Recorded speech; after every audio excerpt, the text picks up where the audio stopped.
All right, epistemology in the time of coronavirus. I'm going to talk about, this is my kitchen, by the way. Very exciting for y'all. I'll do these outside for the most part, I think, but it's a rainy day today. Okay, let's talk about William James's Will to Believe. One of my very favorite pieces of philosophical writing. I think I've said that about a couple of things, such as Austin's Sense and Sensibilia and G.E. Moore's Proof of the External World. But this one too. James is a delightful, amazingly accessible writer. For a philosopher, very much so. Probably the most eminent psychologist in late 19th century America, professor of psychology at Harvard, and a representative or one of the great triumvirate of classical American pragmatism, which would also include C.S. Peirce and John Dewey. I would say it's an optimistic, practical sort of philosophy. We could talk much more elaborately if we were in a discussion, I guess, about pragmatic theory of truth and so on. Very interesting set of developments. William James was the brother of the novelist Henry James. And like I say, is one of the great prose stylists in the history of the English language, or certainly with regard to philosophy. All right. This is given as a talk to Yale undergraduates. And that accounts for some of the things he says, actually.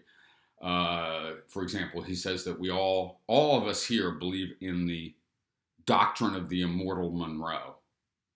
That is the Monroe Doctrine about foreign interference in the Western Hemisphere. Okay?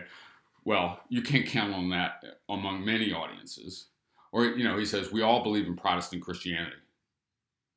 Okay? Well, he's talking to young men at Yale in 1912. All right?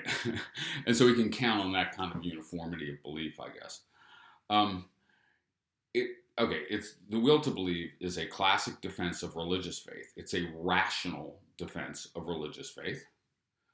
And it has wider epistemological implications, too, because James argues quite elaborately, and I think, pretty convincingly, that faith is unavoidable. By faith, he means, this is his definition of faith, belief where our merely logical intellects have not been coerced.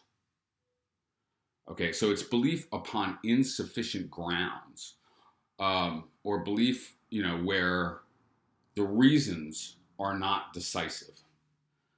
So he's directly responding, among others, to Clifford, whom we read. You'll recall the ship owner, who has faith that the ship is going to make it. It goes down, killing everyone. Clifford says he needed to gather the evidence that the ship was okay. And if not, he's guilty of murder. And Clifford is framing belief as or even the site of the most important ethical conflicts and content, right? Because what you believe leads to what you do, right?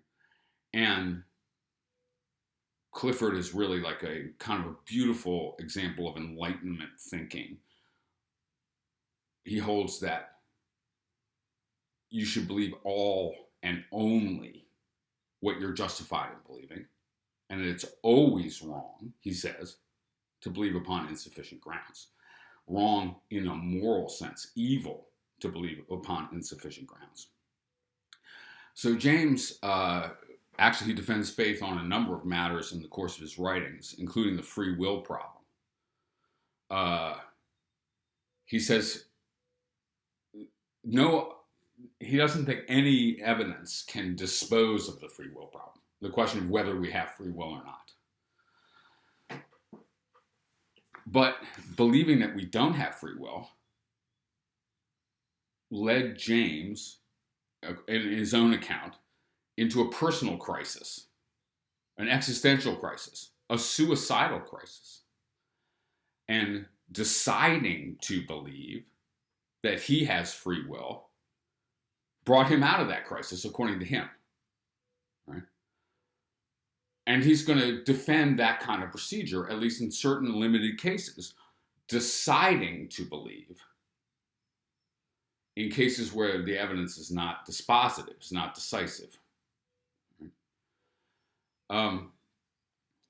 And also the claim that it's unavoidable to do so, or we're not going to live without faith in various ways, according to James.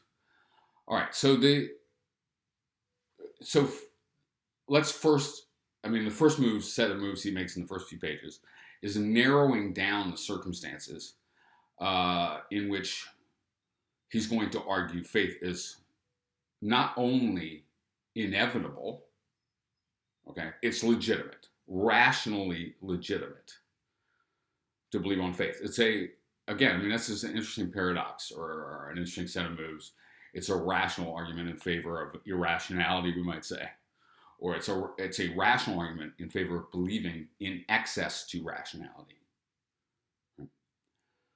Okay, so he says in the case of a genuine, what he calls a genuine option,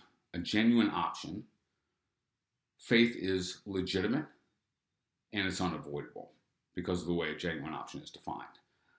An option is a choice between two hypotheses. And usually he means, I think, two contradictory hypotheses, or at least two hypotheses that would imply a contradiction if you accepted them both. All right, such as God exists and God does not exist. That's an option. Believing that God exists or believing that God does not exist. A choice between two hypotheses, two things that are proposed for our belief. All right, now, when a hypothesis is, as he says, living, forced, and momentous, then faith is legitimate attitude to take. It's legitimate to choose one of the options, one of the hypotheses, on rationally insufficient grounds. Right? I think the momentous part is not actually necessary for the argument. So let's focus on the forced and living part. All right. So let's.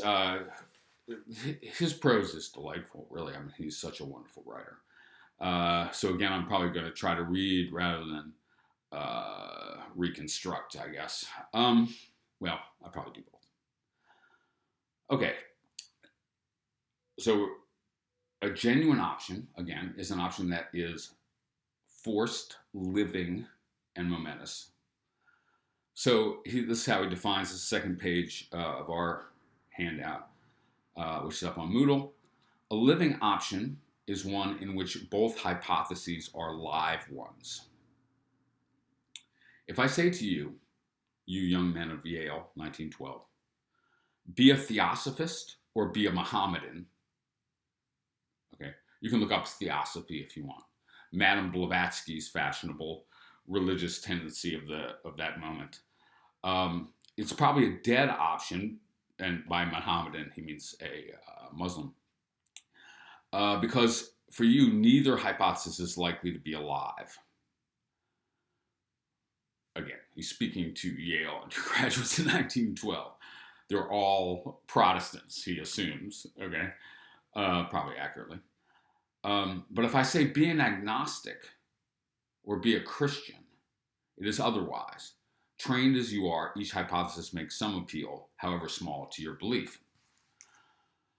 All right, so be an agnostic or be a Christian. So first of all, what's living and dead? What hypothesis is realistic for you to believe is definitely relative to your background, your cultural location, and so on. For someone, be a theosophist or be a Mohammedan could be a perfectly living option. So this is something that is relative to a personal situation, basically, in a cultural location, right? So a living option is one in which you can understand what it would be like to believe both of the horns of the option.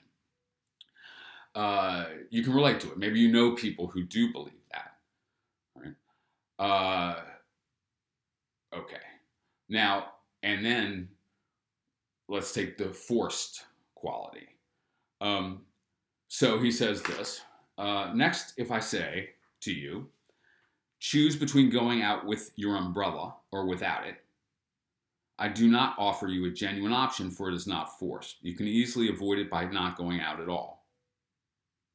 Similarly, if I say, either love me or hate me, either love me or hate me, either call my theory true or call it false, your option is avoidable. You may remain indifferent to me, neither loving nor hating, I dare say. And you may decline to offer any judgment as to my theory. But if I say either accept this truth or go without it, I put you on a forced option. For there is no standing place outside of this alternative. Every logical dilemma with no possibility of choosing, of not choosing, is an option of this forced kind. Okay, so believe that God exists or believe that God does not exist is not a forced option. You can suspend judgment and be an agnostic. Okay. Believe that God exists, and this is how James formulates it. Believe that God exists or do without that belief. Okay, that's a forced option. You can believe or you can fail to believe. That's a forced option. Believing or disbelieving is not a forced option. Believing or failing to believe is a forced option. All right? So you're going to do one or the other. You're going to believe or you're going to fail to believe. And whichever one you do, James says, and now this is more of an assertion than a complete argument, but it emerges from the history of arguments about the existence of God. The evidence is not dispositive either way. And I think, I think that's my own best assessment as well of looking at the whole history of arguing that God exists or arguing that God does not exist. All right. So, for example, David Hume in the Dialogues Concerning Natural Religion, great classic book, destroys all the arguments for the existence of God, basically. Right? I'm not saying that there couldn't be some argument that he failed to get. There probably are some arguments he failed to get, although he frames it in a comprehensive way, like all the arguments are a priori or a posteriori. Here's the destruction of the a priori. Here's the destruction of the a posteriori. No other arguments are possible. Okay. And then we might consider, so there's the ontological argument, the argument from design, the cosmological argument, etc. None of them are unanswerable at a minimum. And Hume destroys them all, okay, actually. Okay. On the other hand, like probably the primary argument against the existence of God, there are a number actually. For example, the idea that the concept of God is self-contradictory. Can an omnipotent being create a rock so heavy that he cannot lift it? If he can, then there's something he can't do, namely lift the rock. And if he can't, then there's something that he can't do, namely create a rock so heavy he can't lift it. Okay. But the problem with evil is really the problem for this kind of Christian-y, Abrahamic religion type of God, the omnipotent, benevolent being.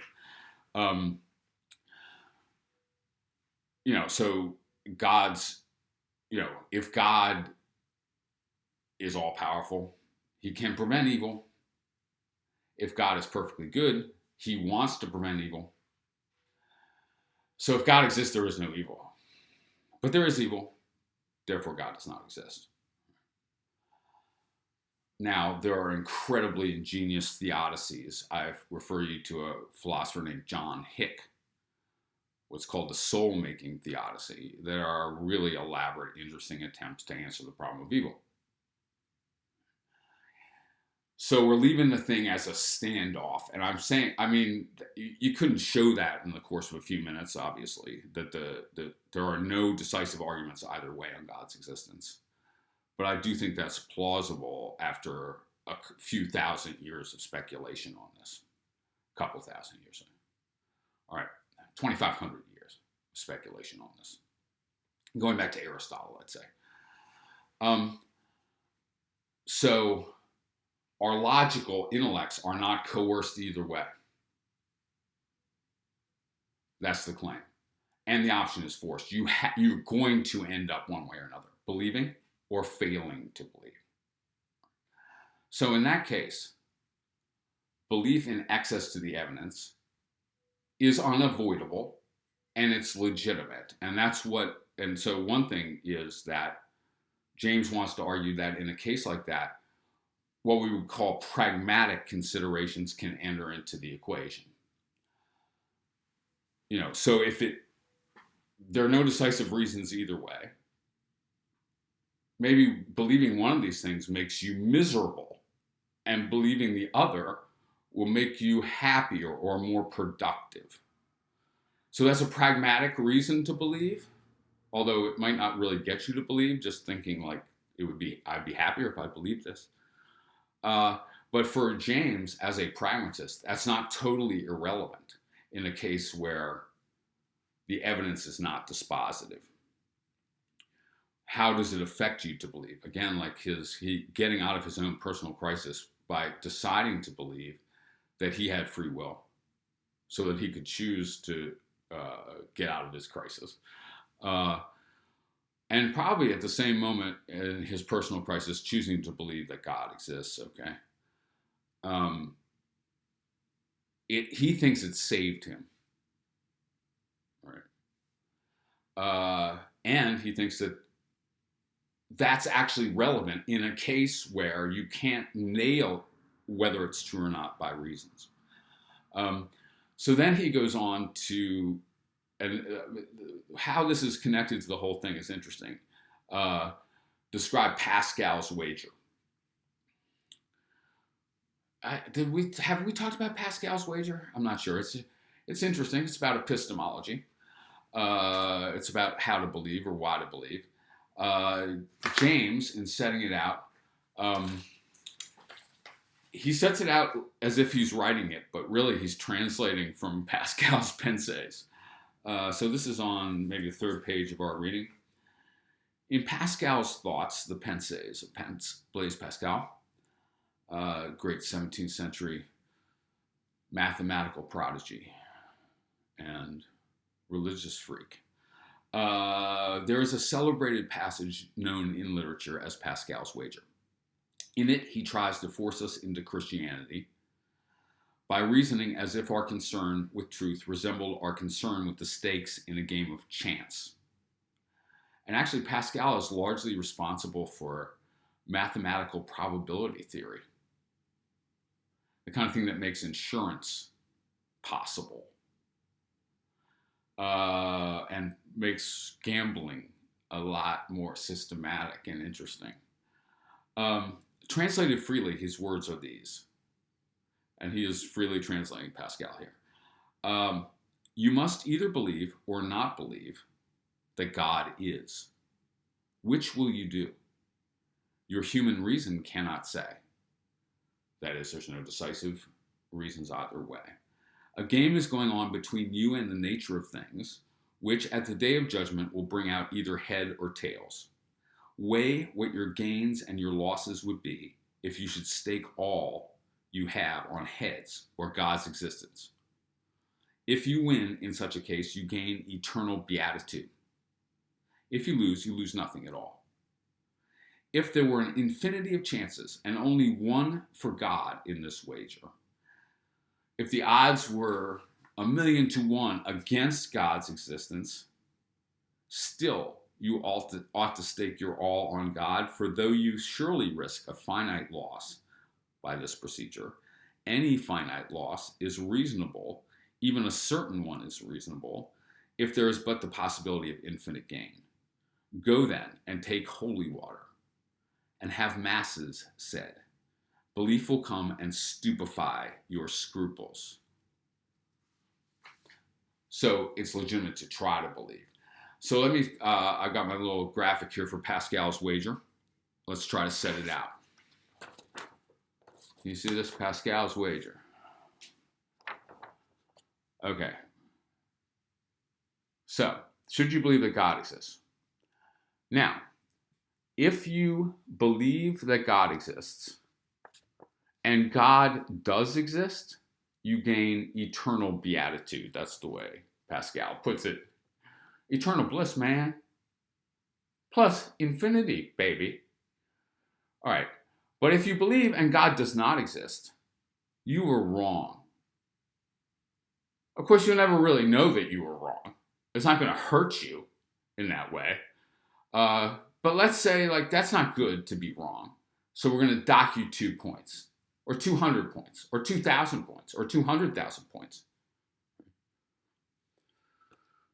But it's a finite loss, if it's a loss at all, to believe wrongly that God exists when God does not exist. On the other hand, maybe it actually makes you more productive and happier. Or on the other hand, it maybe makes you more miserable, though. Okay, we could try to calculate stuff. Okay, on the other hand, let's say you don't believe that God exists. And God does exist. You're going to burn in eternal hellfire. I mean, this all presupposes a certain Christian framework, or Abrahamic framework at least, minus infinity. But if you don't believe and God does not exist, you get the satisfaction of having been right, even though you're not going to ever experience that satisfaction. But congratulations, plus 2, plus 200, plus 200,000. Now, any way you cut it and any number you assign over here, it's obvious what line you want to be on. You want to be on the line where the worst you can do is minus 2, or minus 200,000, and the best you can do is plus infinity. Not on the line where the best you can do is plus 2, and the worst you can do is minus infinity. So you ought to bet on believing in God. Now, as James says, and we've talked about this question of doxastic voluntarism, the Pascal's wager appears to presuppose doxastic voluntarism. That is, you can just choose to believe. But what Pascal actually says, and this is, Clifford says this, and we've looked at these, a number of people who've said this kind of thing already. You can indirectly affect what you believe. So what Pascal basically says is go to church. Go to church every day. Say confession. Burn candles, Smell incense. Listen to hymns. And you might come out believing. So try to believe, I guess would be. And here's how you can try to believe. Act like you believe. Fake it till you make it. All right. So I guess that's the basic setup of the thing. And it's a little puzzling what Pascal's wager is doing right there in the James, but as you get through the whole thing, he's arguing that pragmatic considerations about what makes for a decent life or what you can hope for, even in eternity, are relevant in deciding what to believe in cases where logic ain't going to help you, all right, or it's definitely not going to nail one position or the other. All right. Now, this gets a lot wider than that defense, which I think is, it's a pretty convincing defense of religious faith under certain circumstances anyway. And, I'd like to see, talk about responses to it, but it's a pretty interesting argument. Or I think, James says he confesses he doesn't see how this argument can be answered. And I kind of feel the same way, although, like it's convincing within its sphere for its purpose. Now, he's concerned with much wider questions of how we believe and how we ought to believe. And what he's going to say is like faith, that is unjustified belief, is unavoidable in most of what we believe, right? And we shouldn't be that unhappy about that, right? Like he's going to say like these rationalists, like people like Clifford, who think we can only believe what we ought only to believe what we are rationally justified in believing. They're not even talking about human beings. Like this is not even a possible position for us, and it wouldn't be a desirable position either.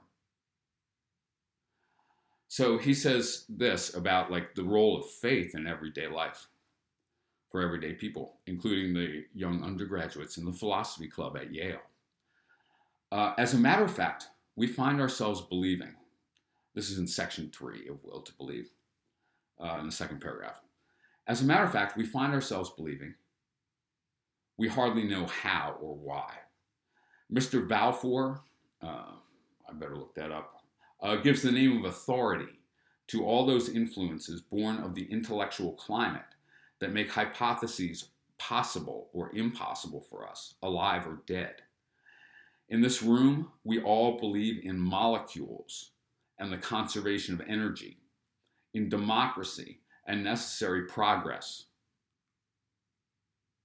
Maybe we don't, I don't know if the Yale Philosophy Club believes in necessary progress anymore, or even democracy for that matter. In Protestant Christianity and the duty of fighting for the doctrine of the immortal Monroe, all for no rational reasons worthy of the name. No rational reasons worthy of the name. We see into these matters with no more inner clearness and probably with much less than any disbeliever in them might possess. Not our insight, but the prestige over us of these opinions is what makes the electric spark shoot from them and light up our sleeping magazines of faith. Our reason is quite satisfied in 999 cases out of every 1,000 if it can find a few arguments that will do to recite in case our credulity is criticized by someone else. Like we just have a few reasons that we can produce. Like our political positions are exactly like this man. We're satisfied we have a few reasons we can throw out if opposition crops up. I'm not sure we have any, I'm not sure any of us really, our political positions are rational. I've argued that. Maybe I'll throw a link to the piece. Our faith is faith in someone else's faith. And this is in the greatest matters, this is most the case. Our belief in truth itself, for instance, that there is a truth and that our minds and it are made for each other. What is it but a passionate affirmation of desire in which our social system backs us up? We want to have a truth. We want to believe our experiments and studies and discussions must put us in a continually better and better position toward it. And on this line, we agree to fight out our thinking lives, including in the sciences. And James is an empirical scientist, one of the most eminent of his period. But if a Pyrrhonistic skeptic asks how we know all this,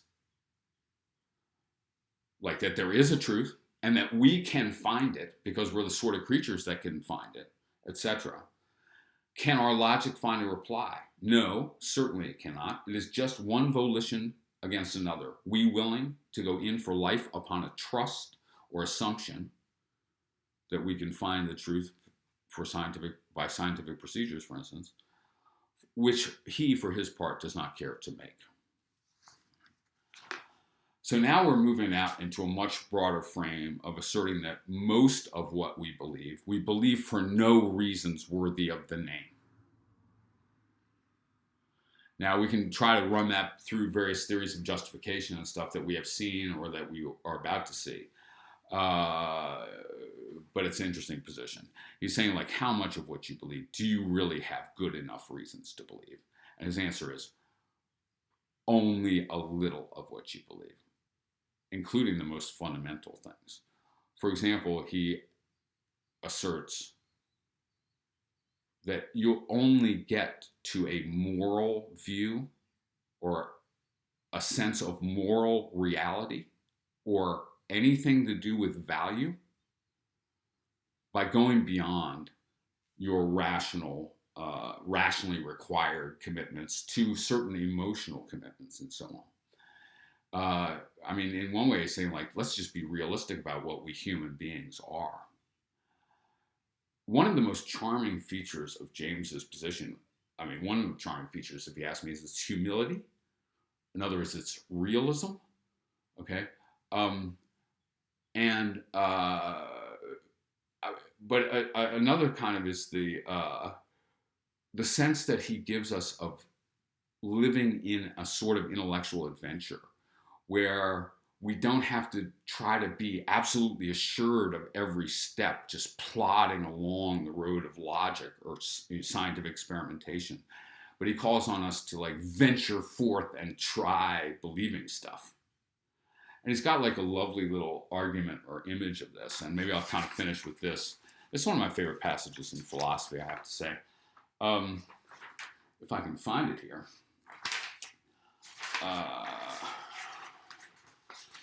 He talks about, okay, I'll just read this passage. This is in section 7, in the last paragraph of The Will to Believe. There are two ways of looking at our duty in the matter of opinion. And that's what this stuff is about. This is the ethics of belief debate with Clifford. Our duty, what is our duty in the matter of opinion? You know, Clifford's position is our duty is to believe all and only what we are rationally justified in believing. That's not James's position. There are two ways of looking at our duty in the matter of opinion, ways entirely different, and yet ways about whose difference the theory of knowledge seems hitherto have had very little concern, to have shown very little concern. We must know the truth, and we must avoid error. We must know the truth, and we must avoid error. These are our first and great commandments as would-be knowers, but they are not two ways of stating an identical commandment. They are two separable laws. Although it may indeed happen that when we believe a truth A, we escape as an incidental consequence from believing a falsehood B, it hardly ever happens that by merely disbelieving a falsehood B, we incidentally must needs believe the truth A. Believe truth, shun error. These, we see, are two materially different laws, and by choosing between them, we may color differently our whole intellectual life. We may regard the chase for truth as paramount, and the avoidance of error as secondary. Or we may, on the other hand, treat the avoidance of error as more imperative, and let truth take its chance. Clifford, in the instructive passage I have quoted, exhorts us to the latter course. Believe nothing, he tells us. Keep your mind in suspense forever, rather than by closing it on insufficient evidence, incur the awful risk of believing lies. You, on the other hand, may think that the risk of being in error is a very, very small matter when compared with the blessings of real knowledge, and be ready to be duped many times in your investigation, rather than postpone indefinitely the chance of guessing true. I myself find it impossible to go with Clifford. We must remember that these feelings of our duty about either error or truth are in any case only expressions of our passional life. And one thing his argument is that it's legitimate to believe in certain circumstances on passion, on emotion. Emotion is relevant to belief in a way that these Enlightenment justificationist think would be evil, actually. But James thinks you can't delete the emotions from our lives as believers. Biologically, our minds are as ready to grind out falsehood as veracity, and he who says, better go without belief forever than believe a lie, merely shows his own preponderant private horror of becoming a dupe. So when Clifford says, better go without belief forever than believe a lie, someone like Clifford, or someone we're associating with Enlightenment rationalism, he's actually expressing his own passional, or her own passional life, their horror of being duped. He may be critical of many of his desires and fears, but this fear, his horror of being a dupe, he slavishly obeys. He cannot detach himself from it, even hypothetically, or imagine anyone questioning its binding force. For my own part, I also have a horror of being duped, but I can believe that worse things than being duped may happen to a man in this life. So Clifford's exhortation has, to my ears, a thoroughly fantastic sound. It's like a general informing his soldiers that it is better to keep out of the battle forever than to risk a single wound. Not so our victories, either over enemies or over nature, as in science, gained. Our errors are surely not such awfully solemn things. In a world where we're so certain to incur them in spite of all our caution, a certain lightness of heart seems healthier than excessive nervousness on their behalf. So he's saying, like, venture forth. Let's try to believe some stuff and see what happens. All right? Like, you're living in epistemic fear. You want to be totally assured of anything you believe. Well, that's not possible for creatures like us. And let's rather have a certain lightness of heart. Right? Our errors are surely not such awfully solemn things. I'm wrong about whatever. What really are the effects of that? Okay? I mean, you can draw a kind of Clifford scenario. In most cases, we're all mistaken about everything, more or less, okay? So let's give it a shot. Now, which way is the better way to gain knowledge? Venturing forth and giving it a shot? Or guarding our belief set, like, defensively? You know, like, just absolutely trying to assure ourselves that there's nothing false in the belief set. Not going to be able to do that anyway. So just lighten up and be like a human being instead of like some kind of strange machine or computer. Anyway, okay, that's my presentation of James's Will to Believe. I'll set up a discussion forum on this, so ask me questions about this lecture or about the piece or whatever. Catch you later. What are we doing next? I better find out. I'll let you know.